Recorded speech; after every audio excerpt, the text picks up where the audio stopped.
بسم اللہ الرحمن الرحیم۔ السلام علیکم۔ امام علی علیہ السلام کے فضائل پر مبنی یہ ایک علمی اور تحقیقی ویڈیو ہے جو آپ کی خدمت میں پیش کی جاتی ہے۔ ناظرین و سامعین، دنیا کے تمام مذاہب میں خدا کو پکارنے کے لیے مختلف نام استعمال کیے جاتے ہیں۔ کوئی اسے ایشور کہتا ہے، کوئی خداوند، کوئی یہوہ تو کوئی اللہ، مگر سامعین، تمام لوگوں کی مراد فقط ایک ذات ہوتی ہے جو ایک ہے، جس کا کوئی شریک نہیں، جو سب کا پالنے والا ہے، جو ہمیشہ سے ہے اور ہمیشہ رہے گا۔ یعنی اگر خدا کی صفات کا تمام مذاہب کی کتب سے مطالعہ کیا جائے تو ہمیں معلوم ہوگا کہ وہ ساری صفات یکساں ہر کتاب میں پائی جاتی ہیں۔ جس طرح ایک شے کو کوئی پانی کہتا ہے تو کوئی علما، کوئی واٹر کہتا ہے تو کوئی جل، مگر مراد سب کی ایک ہی ہوتی ہے، اس ایک چیز کی جس کی صفت پیاس بجانا ہے۔ لہٰذا نام مختلف ہو سکتے ہیں مگر مراد ایک ہوتی ہے۔ تو ناظرین، انہی خدا کے اسماء میں سے ایک اسم اوم بھی ہے جسے ہندو دھرم میں ایک اعلیٰ مقام حاصل ہے۔ ہم آپ کو ہماری اس سلسلے کی گزشتہ ویڈیو امام علی اور بھگوان کرشن میں یہ بتا چکے ہیں کہ امیر المؤمنین علی ابن ابی طالب علیہ السلام کی ذاتی والا صفات اور بھگوان شری کرشنا میں کیا کیا باتیں مماثلت رکھتی ہیں۔ ان کی زندگیاں، ان کی تعلیمات میں کافی کچھ مماثلت پائی جاتی ہے۔ تو اس ویڈیو میں ہم دیکھیں گے کہ لفظ اوم اور علی میں کون کون سے اقدار مشترک ہیں۔ سب سے پہلے تو ہم آپ کو لفظ اوم کی لفظی شکل اور اس میں علی کی لفظی شکل دکھائیں گے، جسے دیکھ کر آپ کافی حد تک ان میں مماثلت قائم کر سکیں گے۔ ان دونوں اسماء کی لکھاوٹ کافی حد تک ایک جیسی ہے، جو آپ اسکرین پر دیکھ سکتے ہیں۔ دوسری بات جو دونوں کی یکساں ہیں وہ یہ ہے کہ دونوں خدا کے نام ہیں، دونوں خدا کو پکارنے کے لیے زبان پر لائے جاتے ہیں۔ اب ہم جانیں گے کہ اس کا استعمال کیا ہے۔ تو ناظرین، واضح رہے کہ ہندو ہر منتر سے پہلے، ہر شلوک کو زبان پر لانے سے قبل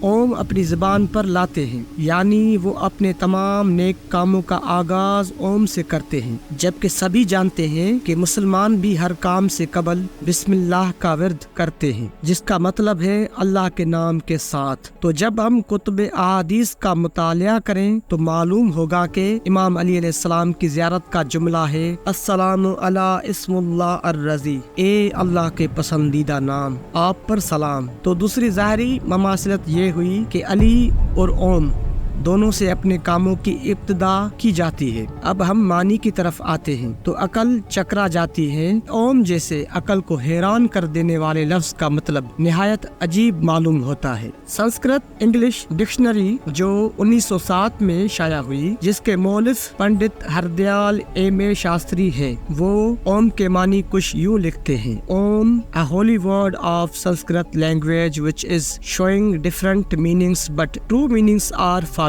Number 1, a hand of God. Number 2, a power of God. Number 3, strength of nature. یعنی اوم سنسکرت زبان کا ایک پاکیزہ لفظ ہے جو مختلف معنی کو ظاہر کرتا ہے، لیکن اس کے حقیقی اور اصلی معنی اسب ذیل ہے۔ نمبر 1، خدا کا ہاتھ۔ نمبر 2، خدا کی قوت۔ نمبر 3، فطرت کی طاقت۔ لیکن ناظرین، ڈاکٹر کیسی چکرورتی کی لغت میں اوم کے معنی یوں منقول ہیں: Om a powerful light of God. Om خدا کا ایک طاقتور ہاتھ ہے اور خدا کی ایک طاقتور روشنی ہے۔ نیز اگر ہم مسٹر جگت لال فضل سنسکرت کے بیان کردہ اوم کے معنی دیکھیں تو ہمیں ملے گا Om the strengthened hand of nature, coaching the world, the father of earth, the face of God. یعنی اوم قدرت کا وہ قوت یافتہ ہاتھ ہے جو نظام عالم کو چلاتا ہے، زمین کا باپ ہے اور خدا کا چہرہ ہے۔ نیز آپ پنڈت وشواناتھ کے بیان کردہ معنی پر بھی غور کریں، جو کہ یہ ہیں: اوم ایک برماتما کی شکتی ہے جو دھرتی، آکاش اور سب منشوں کے کام چلاتی ہے۔ اگر ہم بیان کردہ لفظ اوم کے تمام معنی پر غور کریں تو درج ذیل راز ہمارے سامنے کھلتا ہے: خدا کا ہاتھ، خدا کی قوت، قدرت کی طاقت، خدا کا طاقتور ہاتھ، خدا کی ایک طاقتور روشنی، قدرت کا قوی اور طاقتور ہاتھ، زمین کا باپ، खुदा का चेहरा वगैरह वगैरह। नाज़रीन, अगर हम कुतुब अहादीस व तवारीख और कुतुब सीरत का मुतालिया करें तो वाज़ेह हो जाएगा कि वो हस्ती जो उन तमाम औसाफ की हामिल है वो फ़कत अमीर अल मोमिनीन अली इब्न अबी तालिब अलैहिस्सलाम की ज़ात वाला सिफात है। जब हम ओम के मजीद मानी तलाश करेंगे तो हमें मालूम होगा कि ये एक अक्लों को हैरान कर देने वाला लफ्ज है। जैसा कि श्री महादेव जी, जिन्हें शिव और भोलेनाथ भी कहा जाता है, उनसे इसका मतलब पूछा गया तो उन्होंने कहा ये ऐसा शब्द है जिसका कोई अर्थ नहीं, इसका अर्थ समझा नहीं जा सकता,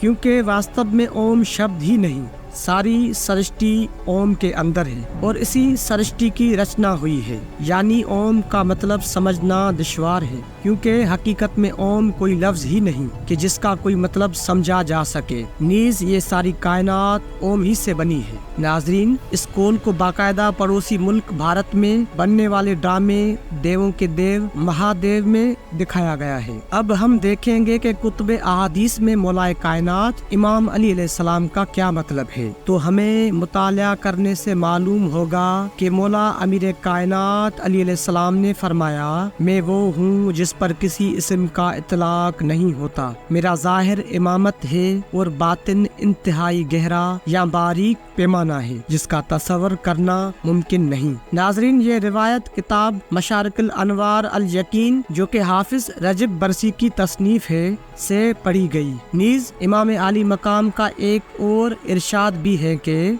आपने फरमाया, मेरे ही इस्म से ये दुनिया वजूद में आई। तो नाजरीन, हम देखते हैं कि मानवी लिहाज से भी अली और ओम का मानी एक ही है। एक और मानवी ममासलत मलाहिजा फरमाइए कि हिंदू धर्म की कुतुब में ओम का ये मानी भी लिखा गया है कि अलफ से ईश्वरा यानी खुदा की, वाव से विरातनम यानी बहुत बड़ी, मीम से मशाकतन मतलब लाजवाल कुव्वत यानी खुदा की बहुत बड़ी लाजवाल कुव्वत, जो यकीनन जनाब अमीर अल मोमिनीन अली अलैहिस्सलाम की ज़ाते वाला सिफात है। अब हम आपको एक और हकीकत से रोशनास करवाते हैं, वो ये कि साधना तपस्या यानी मराकबे में इस नाम से विरद करने को तीर बहदफ यानी पुरतासीर कहा गया है। और इसके बारे में हिंदुओं की मुकद्दस कुतुब जैसा के पुराणों और उपनिषदों में उसके खवास के बारे में मिलता है कि यही वो पहली आवाज है जो कायनात में गूंजी, उसी के जरिए तमाम कायनात जिंदा है।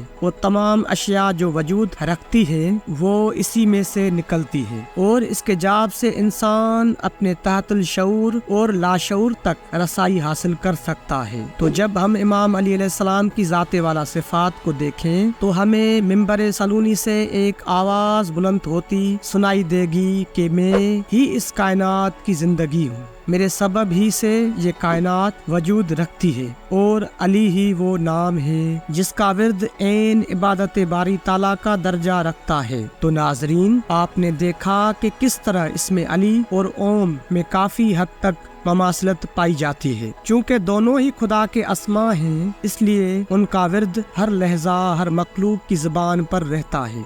आखिर में हम आपको एक और इल्मी तोहफा देते जाएं कि हिंदू मजहब में अक्सर अस्मा व मंत्रों का विर्द 108 मर्तबा किया जाता है। तो हम आज इस राज से भी पर्दा उठाते हैं कि जब हम इल्मुल ऐदाद से हक का अदद निकालते हैं तो वो मुकम्मल 108 बनते हैं। यहाँ एक और ममासलत समाअत फरमाए कि रसूल अकरम सल्लल्लाहु अलैहि वसल्लम का इरशाद ग्रामी है कि हमेशा हक अली के साथ है और अली हक के साथ है। नाजरीन, जब हम 108 का मनफरद अदद निकालते हैं तो हमें 9 मिलता है, जो कि पाक सैयदा ताहिरा जनाब बीवी फातिमा सलवातुल्लाह अलैहा का अदद है। तो हकीकत में पाक सैयदा ताहिरा ही हक हैं, जिनके साथ अली अलैहिस्सलाम हमेशा से हैं और हमेशा से ही रहेंगे। नाजरीन, इसी तरह की नायाब और मुनफरद वीडियोस हम आपकी खिदमत में पेश करने की सादत हासिल करते रहेंगे। अगर आप उनसे रूहानियत हासिल करना चाहते हैं तो हमारे साथ जुड़े रहें। तो मिलते हैं अगली वीडियो में, तब तक के लिए अल्लाह हाफिज, अस्सलाम वालेकुम।